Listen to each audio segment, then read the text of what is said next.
തിരുവനന്തപുരത്ത് നിന്ന് കഴിഞ്ഞ ദിവസം പിടിയിലായ സയ്യിദ് മുഹമ്മദ് ആദിലിന് IS ബന്ധം എന്ന ATS എറണാകുളം ATS കേന്ദ്രത്തിൽ ആദിലിനെ കൂടുതൽ ചോദ്യം ചെയ്യുകയാണ്. IS ഘടകം രൂപീകരിക്കാൻ ശ്രമം നടത്തിയെന്നും ഇതിന്റെ ഭാഗമായി സോഷ്യൽ മീഡിയയിൽ വ്യാപക പ്രചാരണം നടത്തി എന്നുമാണ് കണ്ടെത്തിയിട്ടുള്ളത്. പ്രൊജക്ട് ഹൾക്കിന്റെ ഭാഗമായി രജിസ്റ്റർ ചെയ്ത കേസിൽ ആണ് നടപടി. ഈ കേസിൽ ഉൾപ്പെട്ട മറ്റു പ്രതികളെ പ്രത്യേക അന്വേഷണ സംഘം നേരത്തെ അറസ്റ്റ് ചെയ്ത് ചോദ്യം ചെയ്തിരുന്നു. കേരളത്തെ സംബന്ധിച്ചിടത്തോളം IS വേരുകൾ ഇപ്പോഴും കേരളത്തിൽ തുടരുന്നു എന്നത് ഏറെ ആശങ്കപ്പെടുത്തുന്ന ഒന്നാണ്. തീവ്രവാദ സംഘടനകളുടെ സ്ലീപ്പർ സെല്ലുകൾ രാജ്യത്ത് വ്യാപകമായി പ്രവർത്തിക്കുന്നു എന്ന റിപ്പോർട്ടുകൾ പുറത്തുവരുന്നതിന് ഇടയിലും രാജ്യത്തിന്റെ തന്നെ വിവിധ ഭാഗങ്ങളിൽ നിന്ന് ഇത്തരം ബന്ധങ്ങൾ ഉള്ളവർ പിടികൂടപ്പെടുന്ന സാഹചര്യത്തിലുമാണ് ആദിലിന്റെ അറസ്റ്റ് ഉൾപ്പെടെയുള്ളവ അതീവ ഗൗരവതരമായി കാണേണ്ടതായി വരുന്നത്. ഇപ്പോൾ ഡാൻ കുര്യൻ ആണ് വാർത്തയുടെ വിശദാംശങ്ങളുമായി ചേരുന്നത്. ഡാൻ, തീവ്രവാദ ശക്തികൾ പലപ്പോഴായി വേരുറപ്പിക്കുകയും പിന്നീട് ക്ഷയിച്ചു പോവുകയും ഒക്കെ ചെയ്യുന്ന സാഹചര്യമാണുള്ളത്. ഇപ്പോഴും IS ബന്ധം ഉള്ളവർ നമ്മുടെ രാജ്യത്ത് തുടരുന്നു എന്നതിൻ്റെ ഞെട്ടിക്കുന്ന റിപ്പോർട്ടുകൾ ഇതിനു മുമ്പ് തന്നെ ന്യൂസ് 18 പലപ്പോഴായി പുറത്തുവിട്ടിട്ടുള്ളതാണ്. പക്ഷേ നമുക്ക് മുന്നിൽ നമ്മുടെ കൂട്ടത്തിനിടയിൽ പോലും അത്തരം ബന്ധമുള്ളവർ ഉണ്ട് എന്നതിലേക്കാണോ ഇപ്പോൾ എത്തുന്നത്? എന്താണ് വിവരങ്ങൾ?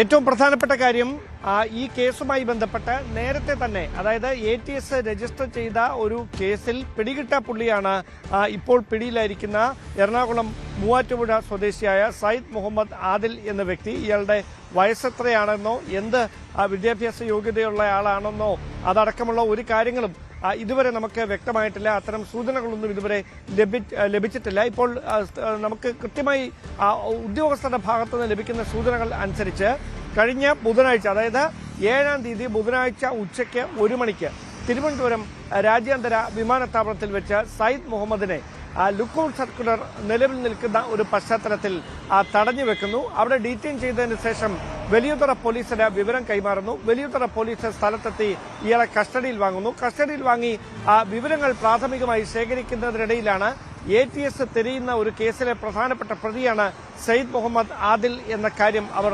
സ്ഥിരീകരിക്കുന്നത്. അങ്ങനെയാണ് ATSനെ വിവരം അറിയിക്കുന്നത്. ATS ഉദ്യോഗസ്ഥർ ഉടൻ തന്നെ സ്ഥലത്തെത്തി ഇയാളെ കസ്റ്റഡിയിൽ വാങ്ങി കൊച്ചിയിലേക്ക് വിശദമായ ചോദ്യം ചെയ്യലിനായി തുടർ നീക്കങ്ങൾക്കായി കൊണ്ടുപോവുകയും ചെയ്യുന്ന സാഹചര്യം ഉണ്ടായിരിക്കുന്നത്. ഇയാളുമായി ബന്ധപ്പെട്ട് 2025-ൽ, അതായത് 02/2025 ATS തന്നെ രജിസ്റ്റർ ചെയ്ത സമൂഹ മാധ്യമങ്ങളുടെ ISന്റെ ആശയങ്ങൾ പ്രചരിപ്പിച്ചതുമായി ബന്ധപ്പെട്ട ഒരു കേസിലെ പ്രതിയാണ് ഈ സയ്യിദ് മുഹമ്മദ്. ഈ കേസിലെ മറ്റ് പ്രതികൾ നേരത്തെ തന്നെ അറസ്റ്റിലായിട്ടുണ്ട്. അവരെ വിശദമായി ചോദ്യം ചെയ്തിട്ടുണ്ട്. ആ വിവരങ്ങളുടെ അടിസ്ഥാനത്തിലാണ് സയ്യിദ് മുഹമ്മദിന് ഈ സംഭവങ്ങളിലുള്ള ഈ ISന്റെ ആശയങ്ങൾ സമൂഹ മാധ്യമങ്ങളിലൂടെ പ്രചരിപ്പിക്കുന്നതിനുള്ള പങ്കാളിത്തം എത്രത്തോളമാണ് എന്ന കാര്യത്തിൽ ഒരു സ്ഥിരീകരണം ഉണ്ടായത്. പക്ഷേ അന്നു മുതൽ വ്യാപകമായ തെരച്ചിൽ സയ്യിദ് മുഹമ്മദിന് വേണ്ടി രാജ്യത്തിനകത്തും പുറത്തും നടത്തിയിരുന്നെങ്കിലും പിടികൂടാൻ കഴിഞ്ഞിരുന്നില്ല. അങ്ങനെയാണ് അന്വേഷണം ATS ഇതുമായി ബന്ധപ്പെട്ട ലുക്കൌട്ട് സർക്കുലർ പുറപ്പെടുവിക്കുന്ന സാഹചര്യം ഉണ്ടായത്. അതിനൊടുവിലാണ് ഇപ്പോൾ വളരെ രഹസ്യമായി തിരുവനന്തപുരത്തെത്തിയ സയ്യിദ് മുഹമ്മദ് പിടിയിലാകുന്ന ഒരു പശ്ചാത്തലം ഉണ്ടായിരിക്കുന്നത്. ഇയാളെ വിശദമായി ചോദ്യം ചെയ്യുന്നതിലൂടെ ഏത് തരത്തിലാണ് ഈ സമൂഹ മാധ്യമ ഇടപെടൽ നടത്തിയിരുന്നത്, ഇവരെ കോർഡിനേറ്റ് ചെയ്തിരുന്നത് ആരാണ്, ഇതിന് ഏത് തരത്തിലാണ് പ്രതിഫലം ലഭിച്ചിരുന്നത്, ആശയത്തിൽ ആകൃഷ്ടനായി നടത്തിയ ഇടപെടലുകളാണോ, അതിനപ്പുറത്തേക്ക് സാമ്പത്തിക നേട്ടം പ്രതീക്ഷിച്ചുകൊണ്ട് നടത്തിയ സമൂഹ മാധ്യമ പ്രചരണമാണോ ഇയാളുടെ ഭാഗത്തു നിന്നുണ്ടായിരുന്നത്? ഈ കേസുമായി ബന്ധപ്പെട്ട് ഇതടക്കമുള്ള കാര്യങ്ങളിൽ വ്യക്തത വരുമെന്നാണ് കരുതുന്നത്. എന്തായാലും വിശദമായ ചോദ്യം ചെയ്യലാണ് കൊച്ചിയിൽ ATSന്റെ ഓഫീസിൽ പുരോഗമിച്ചുകൊണ്ടിരിക്കുന്നത്. കേസിന്റെ ഗൗരവം വർദ്ധിക്കുന്ന ഒരു സാഹചര്യം ഉണ്ടാകുകയും ഇതിന് മറ്റ് മാനങ്ങൾ കൈവരികയും ചെയ്യുന്ന ഒരു പശ്ചാത്തലമൊക്കെ വന്നാൽ ദേശീയ അന്വേഷണ ഏജൻസി ഈ കേസിൽ സമാന്തരമായ അന്വേഷണം നടത്തുമെന്നാണ് നമുക്ക് ലഭിക്കുന്ന സൂചനകൾ. തീർച്ചയായും അവിടെ ഡാൻ, ഇപ്പോഴിതാ ഒരാൾ പിടിയിലാകുമ്പോൾ IS ബന്ധമുണ്ട് എന്ന തരത്തിലുള്ള റിപ്പോർട്ടുകൾ വരുന്നു. നമുക്കറിയാമല്ലോ, കേരളത്തിൽ നിന്ന് IS തീവ്രവാദ സംഘടനയിലേക്ക് ആകൃഷ്ടരായി നിരവധി ആളുകൾ അതിൻ്റെ ഭാഗമായി, സ്ത്രീകൾ ഉൾപ്പെടെയുള്ളവരെ അതിൻ്റെ ഭാഗമാക്കി മാറ്റി എന്നത് നമ്മൾ നേരത്തെയും റിപ്പോർട്ട് ചെയ്ത, അല്ലെങ്കിൽ കേരളം ഞെട്ടലോടെ കണ്ട ഒന്നാണ്. മതപരിവർത്തനം പോലും നടത്തിക്കൊണ്ട് ഇത്തരം തീവ്രവാദ സംഘടനകളിലേക്ക് ആളുകളെ ആകർഷിക്കുന്നു എന്നുള്ളത്. പക്ഷേ ഇപ്പോൾ അത്തരം തീവ്രവാദ സംഘടനകൾ ദുർബലമാകുന്നു എന്ന തരത്തിലാണ് അന്താരാഷ്ട്ര മാധ്യമങ്ങളടക്കം റിപ്പോർട്ട് ചെയ്യുന്നത്. അതിനിടയിൽ ഇവരുടെ സ്ലീപ്പർ സെല്ലുകൾ സജീവമാണ് നമ്മുടെ രാജ്യത്ത് എന്നതടക്കമുള്ള ഇന്റലിജൻസ് റിപ്പോർട്ടുകൾ പുറത്തു വന്നൊരു പശ്ചാത്തലമുണ്ട്. അവിടെയാണല്ലോ കേരളം പോലെ ഒരു സംസ്ഥാനത്ത് ഇപ്പോഴും ഈ തീവ്രവാദ പ്രവർത്തനങ്ങളിൽ ആകൃഷ്ടരാകുന്നവർ ഉണ്ട് എന്ന സൂചനകൾ അങ്ങേയറ്റം ഗൗരവതരമാക്കി മാറ്റുന്നത്.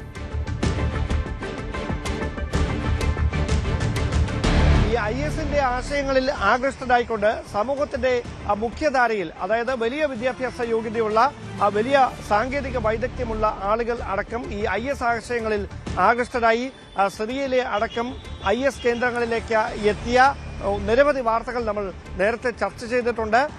അത്തരം കാര്യങ്ങളിൽ അവർ എത്താനിടയായ സാഹചര്യങ്ങൾ ചർച്ച ചെയ്തിട്ടുണ്ട്. അവിടെ പോയി വിവാഹം ചെയ്യുകയും പിന്നീട് ക്രൂരമായ പീഡനങ്ങൾ ഏറ്റുവാങ്ങുകയും ചെയ്ത മലയാളികളുടെ വാർത്തകൾ നമ്മൾ റിപ്പോർട്ട് ചെയ്തിട്ടുണ്ട്. പക്ഷേ ഇവിടെ ഈ കേസിനെ വ്യത്യസ്തമാക്കുന്നത് സമൂഹ മാധ്യമങ്ങളിലൂടെ ISIS-ന്റെ ആശയങ്ങൾ പ്രചരിപ്പിച്ചിരുന്നതിൽ പ്രധാനപ്പെട്ട പങ്ക് വഹിച്ചിരുന്ന ഒരു മലയാളിയാണ് ഈ മൂവാറ്റുപുഴ സ്വദേശിയായിട്ടുള്ള സയ്യിദ് മുഹമ്മദ് ആദിൽ എന്ന കാര്യം തന്നെയാണ്.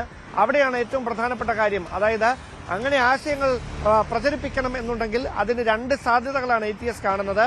അതിൽ ഒന്ന്, വലിയ സാമ്പത്തിക നേട്ടം ലക്ഷ്യം വെച്ചുകൊണ്ട് നടത്തിയ ഈ IS-ന് വേണ്ടി നടത്തിയ ഒരു പ്രൊപ്പഗണ്ട. അതല്ല എങ്കിൽ ഈ ആശയത്തിൽ ആകൃഷ്ടനായി IS-ന്റെ മറ്റൊരു ഉന്നത ശ്രേണിയിലുള്ള ആളുകളുടെ നിർദ്ദേശത്തിന്റെ അടിസ്ഥാനത്തിൽ സയ്യിദ് മുഹമ്മദ് ആദിൽ ഇത്തരത്തിൽ ആശയപ്രചരണം സമൂഹ മാധ്യമങ്ങളിലൂടെ വളരെ രഹസ്യമായി IS-ന് വേണ്ടി നടത്തി. ഈ രണ്ട് സാധ്യതകളിൽ ഒന്നാണ് ഇവിടെ സംഭവിച്ചിരിക്കുന്നത് എന്നാണ് ATS-ന്റെ നിലവിലെ നിഗമനം. ആ ദിശയിലാണ് അന്വേഷണം നടക്കുന്നത്. അതുകൊണ്ട് തന്നെയാണ് ഈ കേസുമായി ബന്ധപ്പെട്ട് നേരത്തെ അറസ്റ്റിലായവരുടെ ഭാഗത്തുനിന്ന് ലഭിച്ച വിവരങ്ങൾ, ചോദ്യം ചെയ്യലിൽ ലഭിച്ച വിവരങ്ങൾ, അതോടൊപ്പം അവരുടെ ഡിജിറ്റൽ തെളിവുകൾ, അതായത് ഡിവൈസുകൾ പരിശോധിച്ചപ്പോൾ ലഭിച്ച വിവരങ്ങൾ, ഇതടക്കം കേന്ദ്രീകരിച്ച വിശദമായ അന്വേഷണം നടക്കുന്നത്. അങ്ങനെയാണ് ഇപ്പോൾ അത് സയ്യിദ് മുഹമ്മദ് ആദിലിലേക്ക് എത്തി നിൽക്കുന്നത്. അങ്ങനെയെങ്കിൽ ഇയാളെ വിശദമായി ചോദ്യം ചെയ്യുന്നതിലൂടെ സംസ്ഥാനത്ത് മറ്റേതെങ്കിലും തരത്തിൽ IS ബന്ധമുള്ള രഹസ്യ സ്ലീപ്പർ സെല്ലുകൾ ഉണ്ടായിരുന്നോ, അവരുടെ പ്രവർത്തനം ഏത് തരത്തിലായിരുന്നു, സംസ്ഥാനത്ത് അത് നിർജ്ജീവമാണെന്നൊക്കെ ഒരു വശത്ത് വലിയ വാദമുഖങ്ങൾ ഉയരുമ്പോഴും മറുവശത്ത് ഇത്തരം സംഭവങ്ങൾ ആവർത്തിക്കപ്പെടുന്നതിന് പിന്നിലെ കാരണങ്ങൾ എന്താണ്, ഇതടക്കമുള്ള കാര്യങ്ങളിൽ ഒരു വ്യക്തത കൈവരുമെന്നാണ് പ്രതീക്ഷ. മാത്രവുമല്ല, സയ്യിദ് സൗദി അറേബ്യയിൽ കഴിയുന്നതിനിടയിലാണ് ഇതുമായി ബന്ധപ്പെട്ട ഒരു കേസ് നേരത്തെ ATS തന്നെ രജിസ്റ്റർ ചെയ്യുന്നത്. ആ കേസിന്റെ അന്വേഷണത്തിലാണ് ഇയാൾക്കൊപ്പം ഈ കുറ്റകൃത്യത്തിന്റെ ഭാഗമായിരുന്ന ചിലർ നേരത്തെ അറസ്റ്റിലാകുകയും അവരെ വിശദമായി ചോദ്യം ചെയ്യുകയുമൊക്കെ ചെയ്തത്. പക്ഷേ അവർ എത്ര പേരാണെന്നോ, എല്ലാവരും മലയാളികൾ തന്നെയാണോ എന്ന കാര്യത്തിലൊന്നും ഇതുവരെ ഒരു വ്യക്തത കൈവന്നിട്ടില്ല. പക്ഷേ സയ്യിദിനെ വിശദമായി ചോദ്യം ചെയ്യുന്നതിലൂടെ ഇവരുടെ ശൃംഖലയുടെ വ്യാപ്തി എത്രത്തോളമാണ്, അതിനുവേണ്ടി അവരെ സഹായിച്ചിരുന്നത് ആരൊക്കെയാണ്, ഇതടക്കമുള്ള കാര്യങ്ങളിൽ ഒരു വ്യക്തത കൈവരുമെന്നാണ് പ്രതീക്ഷ. ഞാൻ നേരത്തെ സൂചിപ്പിച്ച പോലെ ഏതെങ്കിലും തരത്തിൽ ഇതിന്റെ മാനങ്ങൾ സംസ്ഥാനത്തിന് പുറത്തേക്ക്, രാജ്യത്തിന് പുറത്തേക്ക് നീളുന്ന ഒരു സാഹചര്യം ഉണ്ടായാൽ ATS ഈ കേസിന്റെ അന്വേഷണം ദേശീയ അന്വേഷണ ഏജൻസിക്ക് ഇതിന്റെ വിവരങ്ങൾ കൈമാറി ഇതിന്റെ ഗൗരവം കണക്കിലെടുത്ത് സമാന്തരമായ അന്വേഷണവുമായി ദേശീയ അന്വേഷണ ഏജൻസി രംഗത്തെത്താനാണ് സാധ്യത. ഒരു കാര്യം കൂടി ഇടാൻ, അതായത് ഏറ്റവും ഒടുവിൽ പുറത്തുവരുന്ന റിപ്പോർട്ടുകൾ അനുസരിച്ച് നമുക്കറിയാമല്ലോ, ഇപ്പോൾ രാജ്യത്ത് വൈറ്റ് കോളർ ടെററിസം പിടിമുറുക്കുന്നു എന്നത് നേരത്തെ തന്നെ പുറത്തുവന്ന വാർത്തയാണ്. എങ്കിൽ അതിനുശേഷം ഇതാ ഈ ക്യാമ്പസ് വിദ്യാർത്ഥികളെ അടക്കം ഫോക്കസ് ചെയ്തുകൊണ്ട് തീവ്രവാദ പ്രവർത്തനങ്ങൾ ശക്തിപ്പെടുന്നു എന്ന സാഹചര്യമുണ്ട്. നമുക്കിവിടെ സയ്യിദിന്റെ പശ്ചാത്തലം അറിയില്ല എങ്കിൽ പോലും യുവാക്കളെ, വിദ്യാർത്ഥികളെ അടക്കം കൂടുതൽ തീവ്രവാദ പ്രവർത്തനങ്ങളിലേക്ക് ആകർഷിക്കുന്ന അതുപോലെ തന്നെ സ്ത്രീകളെ കൂടുതലായി ഫോക്കസ് ചെയ്യുന്ന തരത്തിലേക്ക് തീവ്രവാദ സംഘടനകളുടെ പ്രവർത്തനങ്ങൾ മാറുന്നു എന്ന റിപ്പോർട്ടുകൾ കൂടി ഉണ്ടായിരുന്നു. അപ്പോൾ അത്തരം തീവ്രവാദ പ്രവർത്തനങ്ങളിലും കേരളത്തിൽ നിന്നുള്ളവരോ അല്ലെങ്കിൽ കേരളത്തിലേക്ക് വിവിധ ആവശ്യങ്ങൾക്ക് വേണ്ടി, അത് വിദ്യാഭ്യാസത്തിന് വേണ്ടിയാകാം, തൊഴിലിനു വേണ്ടിയാകാം, അങ്ങനെയൊക്കെ എത്തുന്നവർ ഇടത്താവളമായി കണക്കാക്കുന്നു എന്ന സാധ്യത തള്ളിക്കളയാൻ പറ്റാത്ത സാഹചര്യമല്ലേ ഇപ്പോഴുള്ളത്? അതായത് ദേശവിരുദ്ധ ശക്തികൾ വലിയ പ്രലോഭനങ്ങളിലൂടെയാണ് അവർക്ക് ആവശ്യമായ കാര്യങ്ങൾ നടത്തിയെടുക്കുന്നതിന് വേണ്ടി അതിന് ടൂളായി ഈ വിദ്യാർത്ഥികളെയും അല്ലെങ്കിൽ അത്തരത്തിൽ പ്രൊഫഷണൽ വൈദഗ്ധ്യമുള്ളവരെയൊക്കെ ഈ കെണിയിൽ വീഴ്ത്തുന്നത് എന്നതാണ് ശ്രദ്ധേയമായിട്ടുള്ള കാര്യം. അവിടെയാണ് ഈ വിദ്യാർത്ഥികൾക്കടക്കം വലിയ സാമ്പത്തിക നേട്ടം, അതായത് ആ പ്രായത്തിൽ ലഭിക്കാത്ത തരത്തിലുള്ള സാമ്പത്തിക നേട്ടം അവർക്ക് വാഗ്ദാനം ചെയ്തുകൊണ്ടാണ് ഇത്തരം പ്രവർത്തനങ്ങളുടെ ഭാഗമാക്കുന്നത് എന്ന സംശയമാണ് നിലനിൽക്കുന്നത്. അതല്ല എങ്കിൽ ഇങ്ങനെ പ്രൊഫഷണൽ വൈദഗ്ധ്യം ലഭിച്ച ആളുകൾ അടക്കം എങ്ങനെ ഈ ശൃംഖലയുടെ ഭാഗമാകും?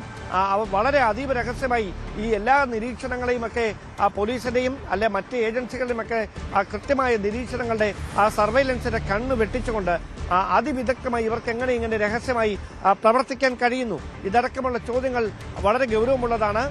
നമുക്കറിയാം വലിയ തരത്തിൽ ഈ തെരഞ്ഞെടുപ്പ് അടുക്കുന്ന സമയങ്ങളിൽ ഇതുമായി ബന്ധപ്പെട്ട അല്ലെങ്കിൽ ഈ തീവ്രവാദവുമായി ബന്ധപ്പെട്ട ഉണ്ടാകുന്ന അറസ്റ്റുകൾ അല്ലെങ്കിൽ അതുമായി ബന്ധപ്പെട്ടുണ്ടാകുന്ന ഏജൻസികളുടെ അന്വേഷണങ്ങൾ അതൊക്കെ വലിയ തരത്തിൽ രാഷ്ട്രീയ ആരോപണ പ്രത്യാരോപണങ്ങൾക്ക് വഴിവെക്കുന്ന സാഹചര്യങ്ങളും നമ്മൾ നേരത്തെ ചർച്ച ചെയ്തിട്ടുണ്ട്. അതിനിടയിലാണ് ഇപ്പോൾ ATS തിരുവനന്തപുരം രാജ്യാന്തര വിമാനത്താവളത്തിൽ നിന്ന് സയ്യിദ് മുഹമ്മദ് ആദിൽ എന്ന ഒരു മലയാളിയെ, മൂവാറ്റുപുഴ സ്വദേശിയെ കസ്റ്റഡിയിൽ എടുത്തിരിക്കുന്നത് എന്നതാണ് ശ്രദ്ധേയമായിട്ടുള്ള കാര്യം. അങ്ങനെയെങ്കിൽ ഇയാളെ വിശദമായി ചോദ്യം ചെയ്യുന്നതിലൂടെ ലഭിക്കുന്ന വിവരങ്ങൾ അടിസ്ഥാനപ്പെടുത്തിയായിരിക്കും തുടർ നീക്കങ്ങളിലേക്ക് കടക്കുക. നിലവിൽ ഇത്രയും വിവരങ്ങൾ മാത്രമാണ് നമുക്ക് ലഭ്യമായിട്ടുള്ളത്. ചോദ്യം ചെയ്യലിൽ, പ്രാഥമികമായ ചോദ്യം ചെയ്യലിൽ മറ്റെന്തെങ്കിലും സൂചനകൾ ഈ കേസുമായി ബന്ധപ്പെട്ട് അതല്ല എങ്കിൽ ഈ ആശയപ്രചരണവുമായി ബന്ധപ്പെട്ട് പ്രതിയുടെ ഭാഗത്തുനിന്ന് ലഭിച്ചിട്ടുണ്ടോ എന്ന കാര്യത്തിൽ ഇതുവരെ ഒരു വ്യക്തത കൈവന്നിട്ടില്ല. അത് വൈകാതെ തന്നെ കോടതിയിൽ പ്രതിയെ ഹാജരാക്കുന്ന സമയത്ത് ഇതടക്കമുള്ള കാര്യങ്ങളിൽ കൃത്യമായി റിപ്പോർട്ടിലെ വിശദാംശങ്ങളടക്കം ലഭ്യമാകുമെന്നാണ്